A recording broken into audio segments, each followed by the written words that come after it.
Welcome back. President Muhammadu Buhari has been in Ghana today as a special guest at the country's 61st independence anniversary.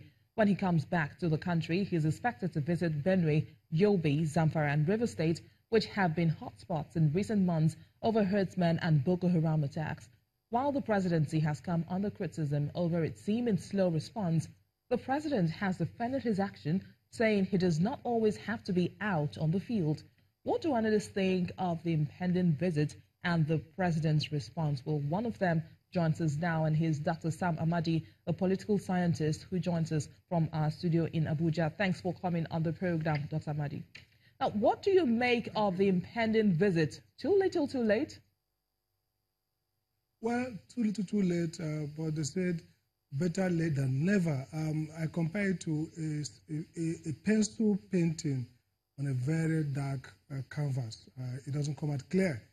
If Mr. President had intervened earlier, visited earlier, it could have been like a bold, red ink on a white canvas. So basically, the presidency lost an opportunity to demonstrate a very important component of leadership, which is empathy, responsibility, and engagement. You see, leadership is about executive attention. Where do you put attention? So during the week, people lamented the fact that the president put attention on a wedding ceremony, good as it is, and the wedding of a governor, two governors' family, is something significant within the African big man culture. But essentially, people thought that was perhaps a misplacement of attention. And now that the presidency is coming back to understand that executive attention is not a private issue, it's a resource, a communal resource to help create, both as a chief mourner, when you have national calamity, the president goes there to demonstrate he's a chief mourner. He demonstrates the capacity to console, capacity to raise hope again, and tell the people simply that, look, I'm engaged in this matter, I'm with you guys, I understand what it's all. So this is not just a matter of symbolism. It's at the heart of leadership, the sense in which you feel that you are engaged. And so the president lost that opportunity, but now perhaps like Monday quarterbacking is trying to prevent an own goal, and let's see how it works. What impact do you think the president's visits would have on the people in these states and on the nation's security?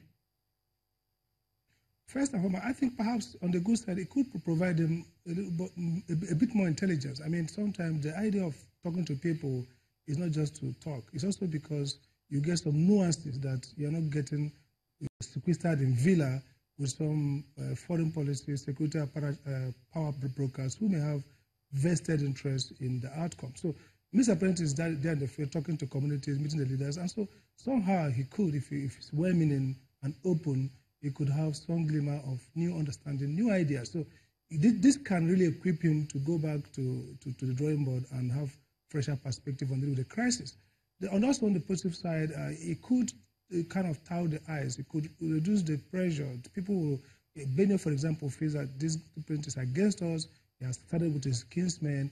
He just hates us. This visit could create an opening for them to tone down and say, well, Mr. President may have been held back by officiality or misadvised, but he has shown that he believes us. So that helps in trying to create a window for Mr. President to re-engage this important constituency, especially run down to election. But on the negative side, it could also be like an afterthought. People say, well, because this guy didn't want to come here, but because the cost of not coming in the context of his misadventure in Kano on a wedding could be he's trying to repair. So it could leave some sense of cynicism. Well, this guy's just trying to make up. So I think there are some positives and some negatives that could come. And then depending on what he says, if he comes out there expressing a real sense of leadership, expressing empathy, and not, go on, maybe make a statement that further creates the sense that he's trivializing their grievances and their suffering, it could be a good outing, fairly better than not going out at all. Well, Dr. Amadi, you've talked about some positives and some negatives, as it were, but the international community is watching. What sort of impression do you think this portrays about Nigeria and the government? Generally, it weakens the sense of leadership. I mean, international community, let's say two types of them. The business communities will be, you need a lot of upheaval to shake them off from investment. They don't care so much about low-quality leadership. They care more about the restiveness, the conflict, the disturbances will put off the business investors from going further. That the president is not engaged, is not showing leadership, may not really create much impact on investment. But in terms of perception of leadership, which is critical, in today's world where international leaders are shopping for African allies, a Nigerian leader that is eroding his leadership capital by some of these missteps would, for them, constitute a narrative that perhaps this government is not fully in charge. This government might, is not being loved. This government has issues, deficits in terms of democracy, in terms of effective management of the social space. So, in any case, it weakens the standing of the Nigerian presidency in terms of how allies, possible allies, or other world leaders will perceive Nigeria. If Mr. President was effective in communication, engaging all these issues, it further, those analysts in Washington, in New York, and London are going to see the step. If it had gone as when supposed to be, they will see that to show that this crisis are better managed and will be contained. But this late move and allowing the conflict to fester could create the sense that Nigeria may not be very effective in managing these ethnic or communal disturbances and conflicts. So it really registers negative on perception of stability. It registers negative on the perception of leadership in the country, which is important in dealing with foreign policy in the global community. Many thanks, Dr. Sam Amadi, for your time. Now, Burkina Faso has pledged its support to other West African leaders to fight jihadists threatening their peace, despite having faced its own share of attacks last week.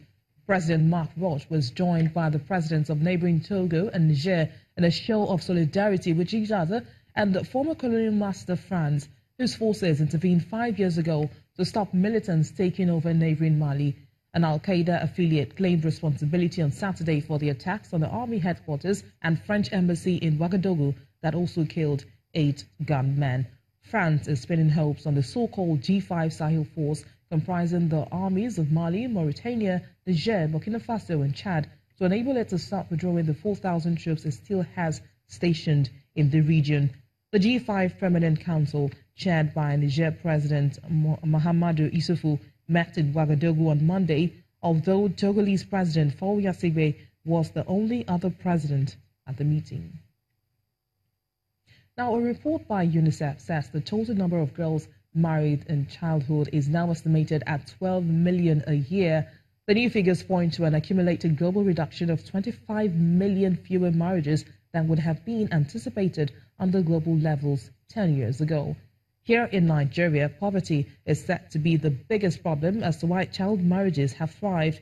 People marry their children to strangers because they need money. For a long time, a woman's place was seen to be in the kitchen and the home. Women were not expected to aspire to any heights. Thankfully, the situation is changing. And that's our program today. Thank you so much for watching. I am BC Adebayo.